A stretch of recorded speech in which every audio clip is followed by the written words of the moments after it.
Esse dia foi, sem dúvida, um dos dias mais difíceis para Jesus. É um dos raros episódios no texto sagrado em que ele manifesta o desejo de ficar sozinho, mas não só por necessidade de orar e de falar com Deus, mas movido por uma tristeza. E como é que a gente sabe disso? Do versículo 13 para cima do capítulo 14, chegando em casa você pode debruçar melhor sobre o texto. Inclusive eu te aconselho que você faça isso. E ali você vai perceber qual é o contexto que Jesus está inserido para logo depois, neste mesmo capítulo, realizar um dos milagres mais conhecidos do Novo Testamento, que foi a multiplicação dos pães e dos peixes. Qual é o contexto, Camila? Ocorre que João Batista, primo e amigo de Jesus, já estava preso, e ele agora vai ser assassinado, né? Vai morrer. Sua cabeça será cortada, ele será degolado. Na verdade, ele já foi nessa ocasião degolado, e o seu corpo já havia sido sepultado. Quando os discípulos de João Batista souberam o que aconteceram, imediatamente foram contar para Jesus e os seus discípulos. Jesus já sabia que isso ia acontecer, mas a sua condição humana não privava ele dos sofrimentos de tal condição. Existem pessoas que querem minimizar os sofrimentos de Cristo por ele ser o Filho de Deus. Mas é justamente ao contrário. Muito provavelmente aquilo que eu e você soframos hoje como pecador, para ele deveria ser muito maior até. Por quê? Porque uma coisa é você sofrer por sua própria conta e risco. Do que se queixa o homem, diz a palavra? Das suas próprias concupiscências. A maioria das nossas reclamações tem a ver com as nossas próprias procrastinações, defeitos, delitos e pecados. Agora, que pecado tinha o Filho do Deus vivo? Então é muito mais difícil você pagar por coisas que você nunca deveu. Então, Jesus na sua humanidade, ele vai viver ela na sua totalidade. Ele vai sofrer como qualquer homem de dores. E eu gosto de frisar isso, porque eu acho absurdo que alguém seja tentado a imaginar que qualquer sofrimento de Jesus tenha sido menor por ser filho de Deus. Isso é um erro grave, grave. Isso minimiza a obra de Cristo e limita o maior exemplo que ele deu ao mundo. Então, jamais ouse dar vazão a pensamentos que colocam Jesus numa condição aonde para ele não dói tanto. Afinal, ele é o Filho de Deus. Com ele não machucava tanto. Afinal, ele é o Filho de Deus. Isso é um absurdo. Repreenda seus pensamentos. Jesus vai sofrer mais do que muitos homens sofreram, acima do que todos os homens sofreram. E o fato de ser Filho de Deus não lhe dava uma garantia gratuita de que ele conquistaria tudo o que havia sido prometido a ele.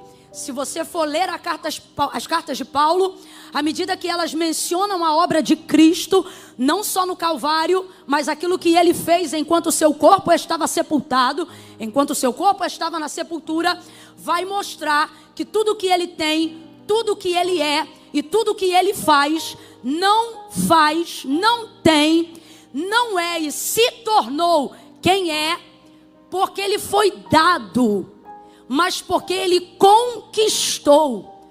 O texto diz que tudo que ele recebeu e o nome que lhe foi dado, acima de todo nome, não foi recebido gratuitamente por hereditariedade de ser filho de Deus.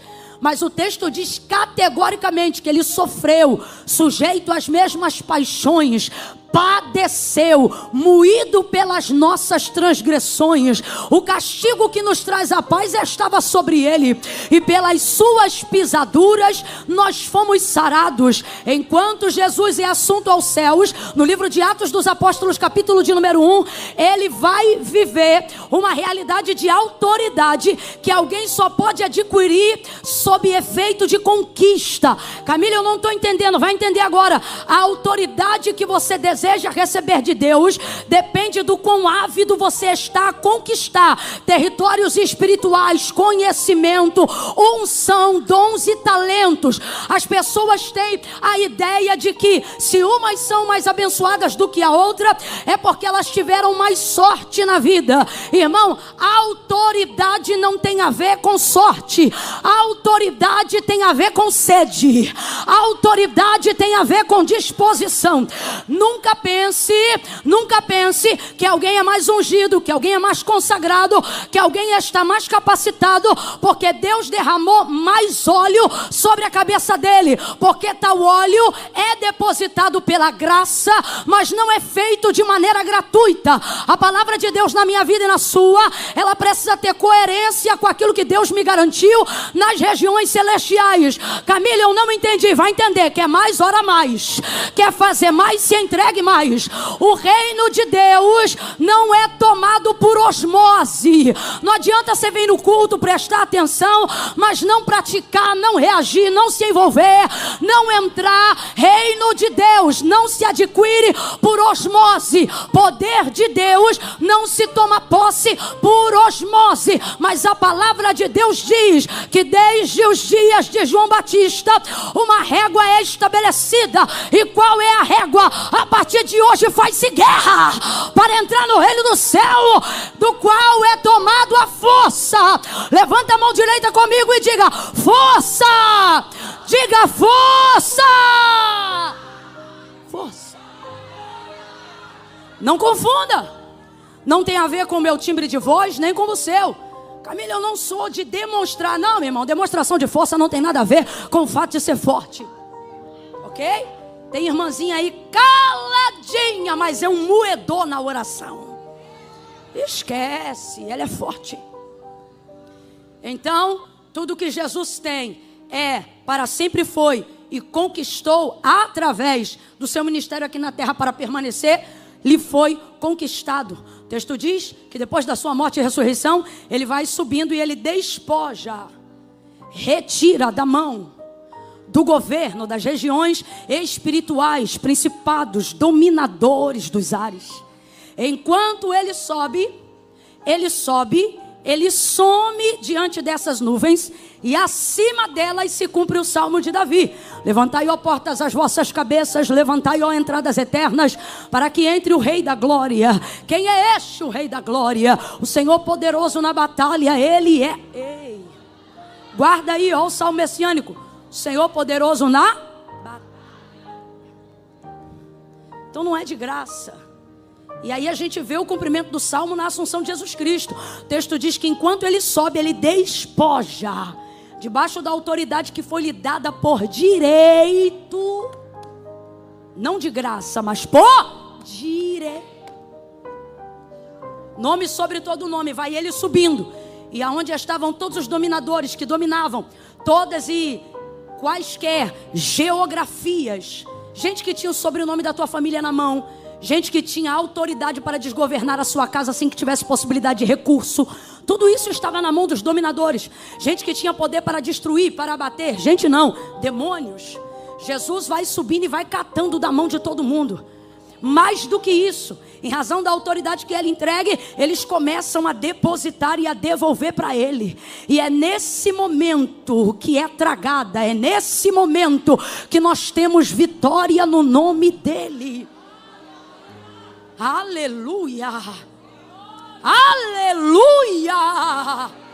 Meu Deus! O que te empodera não é um salto, é a autoridade do nome de Jesus. O que te empodera não é um discurso, nem uma filosofia, é ter o teu nome escrito no livro da vida e teus pecados perdoados pelo sangue de Jesus. É isso que nos empodera.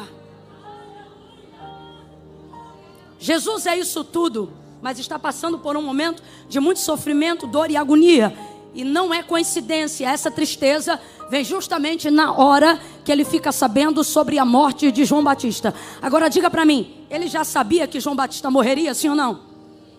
Até João Batista já sabia que ele morreria.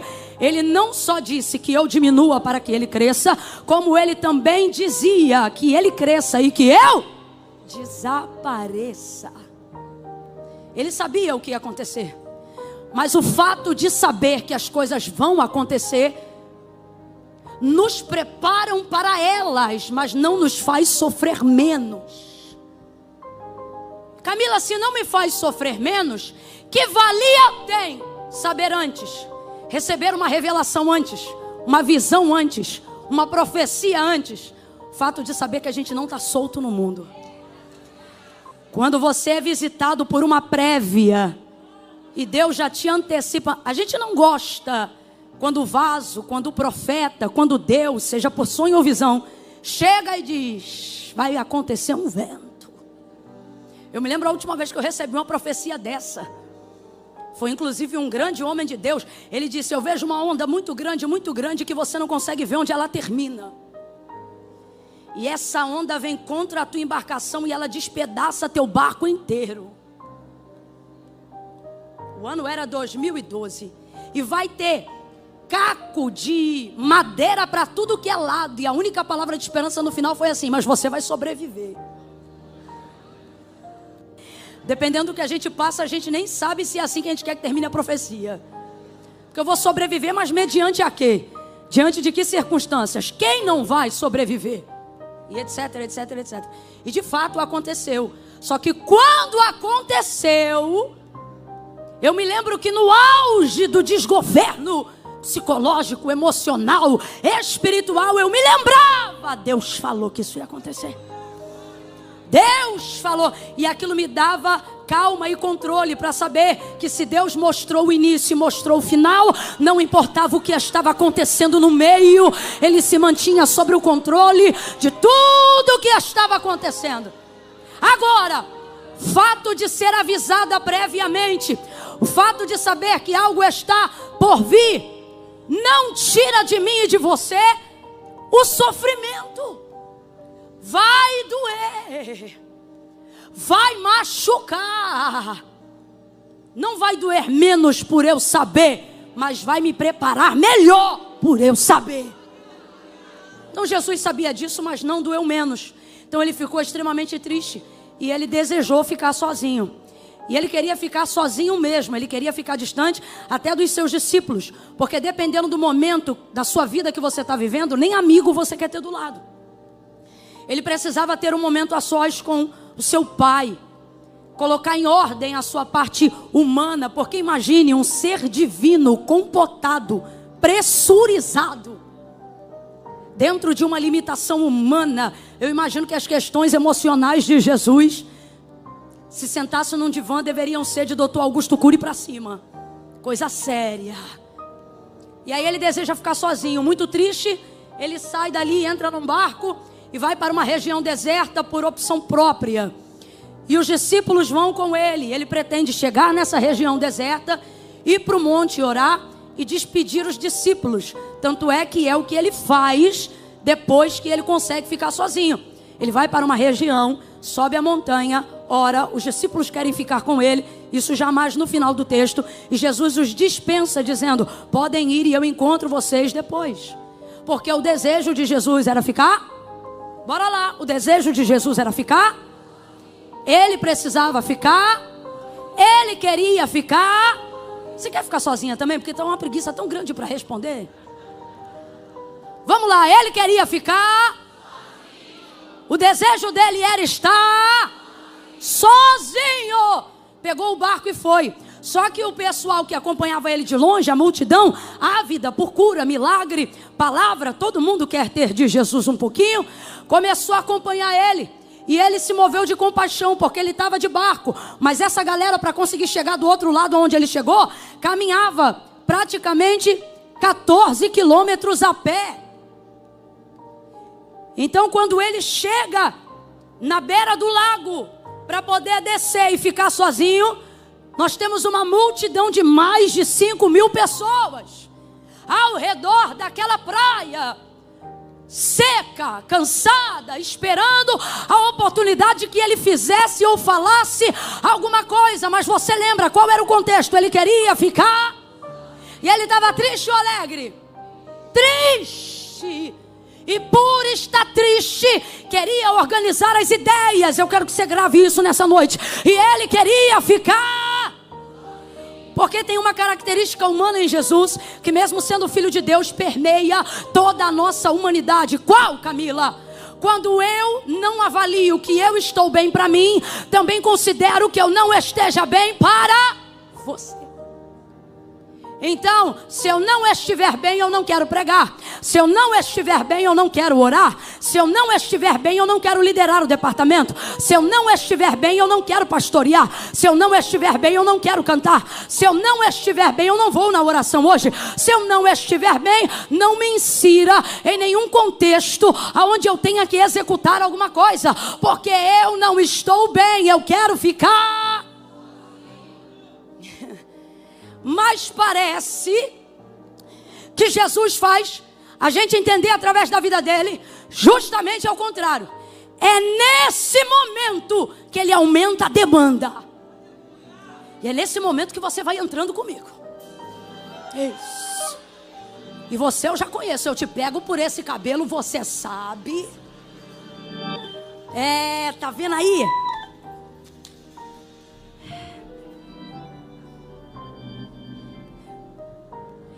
Deus aumenta a demanda nessa hora. Na hora que a gente menos se vê capaz. Eu não tinha condições de pregar agora. Senhor, eu não tinha condições de que o meu ministério acontecesse agora. Aí o momento é de ficar sozinho na sua concepção emocional. Mas o pastor diz, eu preciso que você lidere o departamento este ano. Aí você diz, não é possível. Alguém está dizendo, eu vou aumentar o seu cargo na empresa. O salário aumenta, mas a demanda também. E você sabe que isso é resposta de uma oração que você fez um tempo. Mas na época que você orava isso, você estava bem, você se sentia pronta. E agora você diz, não é possível que esta empresa e que esta representação vai me chamar justamente agora. Agora eu não estou bem. Agora eu estou triste. Agora eu sou dependente de remédio. Agora eu estou tratando a depressão. Agora eu estou passando um problema no casamento. Eu não estou bem. Eu preciso ficar sozinho. Aí vem cargo, vem convite, vem conselho, vem agenda, vem problema na família, vem pedido de oração. E você diz, eu preciso ficar sozinho porque eu não estou bem. E Deus dizendo, aumenta a demanda, que eu vou mostrar para ela o que acontece quando ela não está bem. Eu vou mostrar para ela quem é que cobre o expediente dela quando ela está precisando de folga. Não abra a boca e diga não. Faça como Maria, eis-me aqui, cumpra-se em mim a vontade do Senhor. Quando Jesus vai descendo do barco, o que ele queria era ficar sozinho, mas a demanda da multidão não deixa. Multidão não deixa. Eu vou traduzir para miúdos. A fatura do cartão não deixa. Os boletos bancários não deixam. A quimioterapia não deixa. Eu quero ficar sozinho, mas os filhos não deixam. A escola não deixa. O ministério não deixa. As mulheres vitoriosas não deixam. Ah, Deus. Eu peguei esse barco e fui.